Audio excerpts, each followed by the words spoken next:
Well, Trump's victory is viewed by many as a protest against the status quo, and predictions are now being made that the European establishment may face even more opposition. There are several major elections coming up in the EU, and parties and politicians dismissed as fringe have now been encouraged by the unexpected result in the US, as Polly Boiko reports.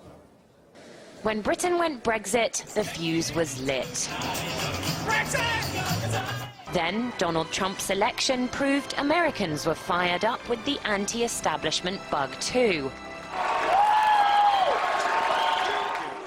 So where next will the political old guard get a kicking?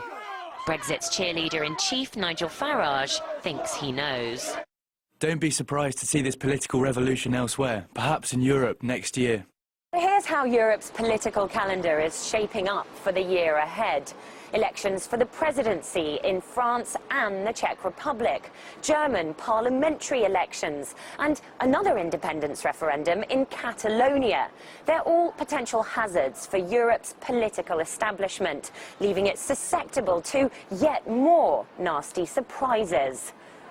Enthused by Trump's success, French right-wing leader Marine Le Pen hopes to inflict a blow at next year's presidential election. What happened tonight is not the end of the world, it's the end of a world. The Americans now have a president they chose, and not the one wanted by the establishment. Before Wednesday, Le Pen's chances were dismissed as slim. Now French pollsters talk of President Le Pen as a genuine possibility. Meanwhile, the Dutch Freedom Party is as popular in the polls as the ruling Liberals. And I think that the people of America, as in Europe, feel insulted by all the politicians that ignore the real problems. That is one of the reasons that you see also in Europe that things will change. Politics will never be the same, and what I call the patriotic spring will have had an enormous incentive, and that is the lesson that we learned. And in case anyone's tempted to dismiss these as just fringe politicians, the lesson from Brexit is a small party with a big message can win the day. I think this is a revolution. This is a follow-on to Brexit. This is Brexit 2.